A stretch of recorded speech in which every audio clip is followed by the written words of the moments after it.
Hello বন্ধুরা, welcome to job notification Bangla. বন্ধুরা, আজকে আলোচনা করব আর একটা সম্পূর্ণ পার্মানেন্ট ও সরকারি চাকরির বিজ্ঞপ্তি নিয়ে। এখানে তোমাদের নিয়োগ করা হচ্ছে এনসিআর টিসি বিভাগে, এবং এখানে যে তোমাদের নিয়োগটা করা হচ্ছে শুধুমাত্র একটা পরীক্ষার মাধ্যমে সিলেকশন করা হবে। কোনো রকম এখানে প্রিলিমেন্সের ঝামেলা থাকছে না। একটা পরীক্ষা এবং মেডিকেলের মাধ্যমে তোমাদের এখানে সিলেকশনটা দেওয়া হবে। স্যালারি কাঠামো অত্যন্ত ভালো রয়েছে এবং ছেলে মেয়ে তোমরা প্রত্যেকে অ্যাপ্লিকেবল রয়েছে। অল ইন্ডিয়া ভ্যাকেন্সি রয়েছে, তাই রাজ্যের প্রতিটা জেলা থেকেই কিন্তু তোমরা এখানে অ্যাপ্লাই করতে পারবে। তো এখানে আলোচনা করব তোমরা আবেদন করার জন্য কারা কারা এলিজিবল রয়েছে, কিভাবে তোমাদের সিলেকশন করা হবে, কত টাকা অ্যাপ্লিকেশন ফিস রয়েছে, সমস্ত কিছু নিয়ে ডিটেলস আলোচনা করব। তাই ভিডিওটা অবশ্যই শেষ পর্যন্ত দেখতে থাকো। তো তার আগে তোমাদের কাছে একটা রিকোয়েস্ট থাকবে, তোমরা যদি আমাদের চ্যানেলে নতুন হয়ে থাকো আর এই ধরনের চাকরির খবরগুলো নিয়মিত পেতে চাও, অবশ্যই চ্যানেলটা সাবস্ক্রাইব করে পাশে থাকা অল নোটিফিকেশন বাটনটা ক্লিক করে রেখো। এখানে তোমরা নিয়মিত রাজ্য ও কেন্দ্রের সমস্ত রকম চাকরির আপডেট পেয়ে যাবে। তো চলো বেশি দেরি না করে এবার শুরু করা যাক। তো এই হচ্ছে অফিসিয়াল নোটিফিকেশন। এই নোটিফিকেশনটা তোমরা চাইলে আমাদের টেলিগ্রাম চ্যানেল থেকে জয়েন হয়ে কিন্তু দেখে নিতে পারো, ডাউনলোড করে নিতে পারো। তো নোটিফিকেশনটা রিলিজ করা হয়েছে এনসিআরটিসির তরফ থেকে। এটা রয়েছে নোটিফিকেশন নাম্বার, এবং এখানে বলা হয়েছে তোমাদের, তো দেখো, ডিরেক্ট রিক্রুটমেন্ট, অর্থাৎ সম্পূর্ণ পার্মানেন্ট ও সরকারি পোস্ট থাকছে, কোনো রকম কন্ট্রাকচুয়াল পোস্ট থাকছে না, এবং কেন্দ্রীয় সরকারের চাকরি থাকছে। তো দেখো, এখানে তোমরা অনলাইনে ফর্মটা ফিল আপ করতে পারবে, যেটা শুরু হয়ে গেছে মার্চ মাসের 24 তারিখ থেকে, এবং যার লাস্ট ডেট রয়েছে এপ্রিল মাসের 24 তারিখ। টোটাল 1 মাস তোমরা সময় পেয়ে যাচ্ছ এখানে ফর্মটা ফিল আপ করার জন্য। তোমাদের পরীক্ষা মে মাসে হবে, সেটাও কিন্তু বলে দেওয়া হয়েছে। অর্থাৎ যে রিক্রুটমেন্ট প্রসেস যেটা থাকছে সেটা অত্যন্ত ফাস্ট প্রসেসে কিন্তু তোমাদের নিয়োগটা করা হচ্ছে। এনসিআরটিসি অর্থাৎ national capital region transport corporation, এর ফুল ফর্ম এইটা। এখান থেকে কিন্তু নোটিফিকেশন তোমাদের রিলিজ করা হয়েছে। এবার কোন কোন পোস্টে নিয়োগ করা হচ্ছে তোমাদেরকে বলে রাখি।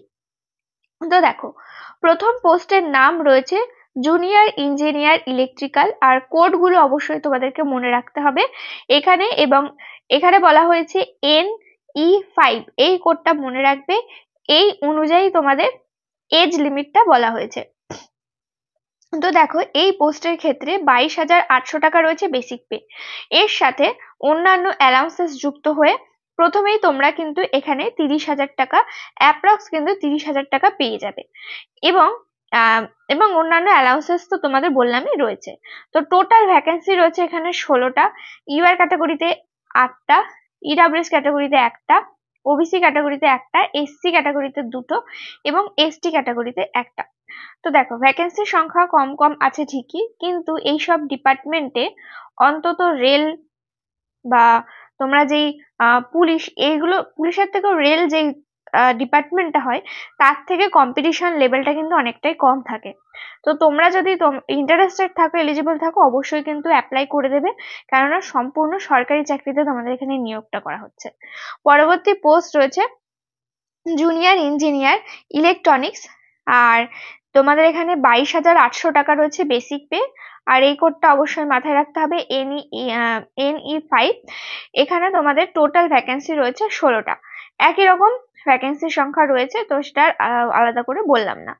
পরবর্তী পোস্ট রয়েছে জুনিয়র ইঞ্জিনিয়ার মেকানিক্যাল, যেখানে তোমাদের 22,800 টাকা রয়েছে বেসিক পে। এখানে টোটাল ভ্যাকেন্সি রয়েছে 3টে, শুধু ইউআর ক্যাটাগরিতে। তারপরে রয়েছে জুনিয়র ইঞ্জিনিয়ার সিভিল, যেখানে 22,800 টাকা রয়েছে বেসিক পে, টোটাল একটা ভ্যাকেন্সি রয়েছে ইউআর ক্যাটাগরিতে। তারপর রয়েছে প্রোগ্রামিং অ্যাসোসিয়েশন, যেখানে তোমাদের 22,800 টাকা রয়েছে বেসিক পে। এখানে টোটাল 4টে ভ্যাকেন্সি রয়েছে, ইউআর ক্যাটাগরিতে 3টে, ওবিসি ক্যাটাগরিতে 1টা। অ্যাসিস্ট্যান্ট HR পোস্ট রয়েছে, যেখানে তোমাদের টোটাল ভ্যাকেন্সি রয়েছে 3টে, ইউআর ক্যাটাগরিতে 3টে, এবং স্যালারি কাঠামো রয়েছে 20,250 টাকা রয়েছে বেসিক পে। এর সাথে অন্যান্য আদার অ্যালাউন্সেস যুক্ত হবে। তারপরে রয়েছে অ্যাসিস্ট্যান্ট কর্পোরেট হসপিটালিটি, যেখানে তোমাদের 20,250 টাকা রয়েছে বেসিক পে। টোটাল পোস্ট রয়েছে 1টা, ইউআর ক্যাটাগরিতে। পরবর্তী পোস্ট রয়েছে জুনিয়র মেইনটেনার ইলেকট্রিক্যাল, যেখানে তোমাদের 18,250 টাকা রয়েছে বেসিক পে। টোটাল ভ্যাকেন্সি রয়েছে 18টা, আর এখানে ক্যাটাগরি ওয়াইজ ভ্যাকেন্সি রয়েছে। তারপর রয়েছে জুনিয়র মেইনটেনার, যেখানে রয়েছে মেকানিক্যাল ট্রেড রয়েছে। তোমাদের এখানে 18,250 টাকা বেসিক পে, টোটাল ভ্যাকেন্সি রয়েছে 10টা। এইভাবে টোটাল ভ্যাকেন্সি রয়েছে 72টা। বেশ ভালো ভ্যাকেন্সিতে কিন্তু তোমাদের এখানে নিয়োগটা করা হচ্ছে। তো এখানে দেখো বাকি এলিজিবিলিটি ক্রাইটেরিয়া সম্বন্ধে বলা হয়েছে। এসেনশিয়াল তোমাদের যে কোয়ালিফিকেশন এবং এজ লিমিট কি রয়েছে সেটা এখানে বলা হয়েছে। তো দেখো, জুনিয়র ইঞ্জিনিয়ার ইলেকট্রিক্যাল পোস্টের ক্ষেত্রে তোমাদের এখানে 25 বছর রয়েছে এজ লিমিট। এটা হচ্ছে তোমাদের ম্যাক্সিমাম এজ লিমিটের কথা বলা হয়েছে। যদি ইউ আর SC ST কিংবা ওবিসি ক্যাটাগরি হয়ে থাকো তো সেক্ষেত্রে এজ লিমিটের কিন্তু ছাড় দেওয়া হবে। তো সেটা সম্বন্ধে পরে বলছি। তো দেখো, কোয়ালিফিকেশন বলা হয়েছে 3 বছরের ডিপ্লোমা থাকতে হবে ইন ইলেকট্রিক্যাল ইঞ্জিনিয়ারিং এর উপরে।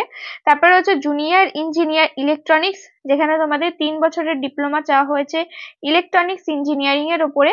এখানে 25 বছর রয়েছে এজ লিমিট। তারপরে রয়েছে জুনিয়র ইঞ্জিনিয়ার মেকানিক্যাল, যেখানে তোমাদের 25 বছর রয়েছে এজ লিমিট, 3 বছরের ডিপ্লোমা থাকতে হবে মেকানিক্যাল ইঞ্জিনিয়ারিং এর উপরে। তারপরে রয়েছে জুনিয়র ইঞ্জিনিয়ার সিভিল, যেখানে তোমাদের 25 বছর রয়েছে এজ লিমিট, এখানে 3 বছরের ডিপ্লোমা থাকতে হবে সিভিল ইঞ্জিনিয়ারিং এর উপরে। তারপরে রয়েছে প্রোগ্রামিং অ্যাসোসিয়েশন, যেখানে তোমাদের 25 বছর রয়েছে এজ লিমিট এবং এখানে তোমাদের 3 বছরের ডিপ্লোমা থাকতে হবে ইন কম্পিউটার সায়েন্স অথবা আইটি অথবা BCA, অথবা তোমাদের যদি বিএসসি থেকে থাকে কম্পিউটার সায়েন্সের উপরে, অথবা যদি বিএসসি থেকে থাকে আইটি সেক্টর উপরে, তাহলে তোমরা এখানে অ্যাপ্লাই করতে পারবে। অ্যাসিস্ট্যান্ট এই পোস্টের ক্ষেত্রে 3 বছরের গ্র্যাজুয়েশন থাকতে হবে ইন BBA অথবা BBM এর উপরে। তারপরে রয়েছে অ্যাসিস্ট্যান্ট কর্পোরেট হসপিটালিটি, যেখানে তোমাদের বলা হয়েছে গ্র্যাজুয়েট থাকতে হবে ইন হোটেল ম্যানেজমেন্ট এগুলোর উপরে। তারপরে এখানে পরবর্তী পোস্ট রয়েছে জুনিয়র মেইনটেনার, যেখানে তোমাদের বলা হয়েছে ITI থাকতে হবে, NCVT SCVT দুটো হলেই চলবে, ইলেকট্রিশিয়ান ট্রেডের উপরে।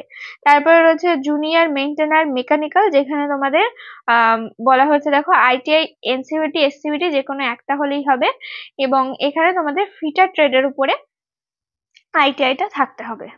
তো তোমরা যারা মেনলি টেকনিক্যাল ব্যাকগ্রাউন্ডের স্টুডেন্ট রয়েছে, ডিপ্লোমা এবং ITI পাস স্টুডেন্ট রয়েছে, তারা কিন্তু এখানে অ্যাপ্লাই করতে পারবে।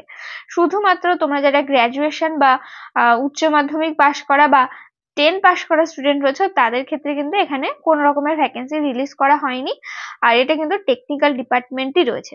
তো দেখো এখানে বলা হয়েছে তোমাদের কিন্তু একদম ফুল যেই only full time regular course যেগুলো রয়েছে সেগুলোই কিন্তু অ্যাপ্লাই করতে পারবে, ডিস্টেন্সে কিন্তু অ্যাপ্লাই করতে পারবে না। তারপরে রয়েছে অনলি ইন্ডিয়ান ন্যাশনাল অ্যাভাব 18 ইয়ার্স, অর্থাৎ যারা 18 থেকে 25 বছরের মধ্যে রয়েছে তারা এখানে অ্যাপ্লাইটা করতে পারবে। আর যারা SC ST OBC আছো তারা কিন্তু এখানে বয়সের ছাড় পেয়ে যাবে। তো দেখো এখানে এজ রিল্যাক্সেশন সম্বন্ধে বলা হয়েছে। তো SC এবং ST যারা ক্যাটাগরি রয়েছে তারা এখানে 5 বছর পর্যন্ত বয়সের ছাড় পেয়ে যাবে। ওবিসি ক্যাটাগরি 3 বছরের বয়সের ছাড় পেয়ে যাবে। এছাড়া অন্যান্য যারা ক্যান্ডিডেট রয়েছে, এক্স সার্ভিসম্যান, PWBD ক্যাটাগরি, তারাও কিন্তু এখানে বয়সের ছাড় পেয়ে যাবে। তাই কিন্তু তোমরা যারা এই ক্যাটাগরি থেকে বিলং করো, যদি এজ লিমিট থেকে থাকে অবশ্যই কিন্তু অ্যাপ্লাই করে দেবে। এবার আসে সিলেকশন প্রসেসে, কিভাবে তোমাদের সিলেকশন করা হবে। সিলেকশন হবে তোমাদের একটা কম্পিউটার বেসড টেস্টের মাধ্যমে এবং মেডিকেল টেস্টের মাধ্যমে। মেডিকেলি তোমরা ফিট কিনা সেটা দেখা হবে। দেখো কম্পিউটার টেস্ট যেটা থাকছে সেটা CBT বেস হবে এবং সমস্ত যে সিলেবাস আছে সেটা এদের অফিসিয়াল ওয়েবসাইটে জানিয়ে দেওয়া হবে। তোমাদের এক্সামটা হিন্দি অথবা ইংলিশ যে কোনো একটা ল্যাঙ্গুয়েজে হবে। এক্সামে 100টা প্রশ্ন থাকবে 100 নম্বরের, প্রত্যেকটা প্রশ্নের জন্য 1 নম্বর থাকবে এবং কোনো রকম নেগেটিভ মার্কিং থাকবে না ভুল প্রশ্নের জন্য। পরীক্ষার জন্য টোটাল তোমরা 90 মিনিট সময় পেয়ে যাবে এবং বলা হয়েছে তোমাদের যেই পরীক্ষাটা হবে সেখানে কোনো মিনিমাম কোয়ালিফাই মার্কস থাকবে না। তোমরা যা নাম্বার পাচ্ছ বা যে কম্পিটিশন লেভেল থাকছে সেই অনুযায়ী এখানে মেরিট লিস্টটা কিন্তু তৈরি করা হবে। তারপরে রয়েছে এক্সামিনেশন সেন্টার, যার মধ্যে দেখো কোথায় কোথায় থাকছে, দিল্লি, লখনৌ, আহমেদাবাদ, ভোপাল, মুম্বাই, কলকাতা।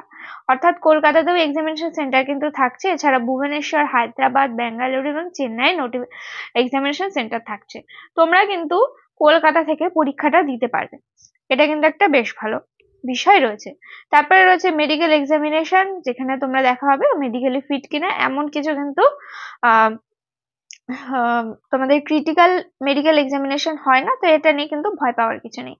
তারপরে রয়েছে প্রোভেশন পিরিয়ড, অর্থাৎ এখানে তোমাদের 2 বছর দেখা হবে, তোমাদের প্রোভেশন পিরিয়ডে রাখা হবে। এই সময় তোমরা যেমন স্যালারি পাও, যেমন সরকারি নিয়ম অনুযায়ী স্যালারি, বিভিন্ন বেনিফিট যা যা পাওয়া হয় সবই পাবে, কোনো কিছুই কিন্তু বাদ দেওয়া হয় না। তো তারপরে এখানে একটা সিকিউরিটি বন্ডের কথা বলা হয়েছে, অর্থাৎ তোমরা যদি এখানে চাকরিটা পেয়ে যাও, তারপরে তোমরা মিনিমাম 1.5 বছর তোমাদের এখানে চাকরি কিন্তু করতেই হবে, তার আগে ছাড়তে পারবে না। ছাড়তে গেলে তোমাদের এই অ্যামাউন্টটা এদেরকে পে করতে হবে। আর যদি তোমরা না ছাড়ো তো কোনো কথাই নেই। আর এত ভালো একটা ডিপার্টমেন্ট, সেখান থেকে চাকরি ছাড়ার প্রশ্নই আসছে না। যেখানে মানুষ চাকরি পাচ্ছে না, সেখানে চাকরি ছাড়ার প্রশ্ন কোথা থেকে আসে? তো এটা বেমাতলাবকা রয়েছে, এটা দেখে কিন্তু কোনো লাভ নেই।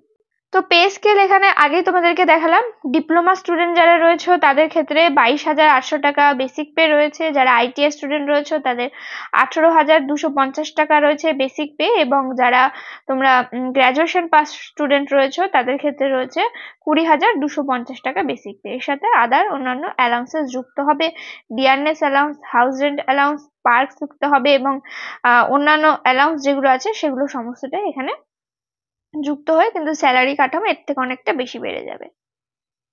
এবার আসি এক্সামিনেশন ফিস।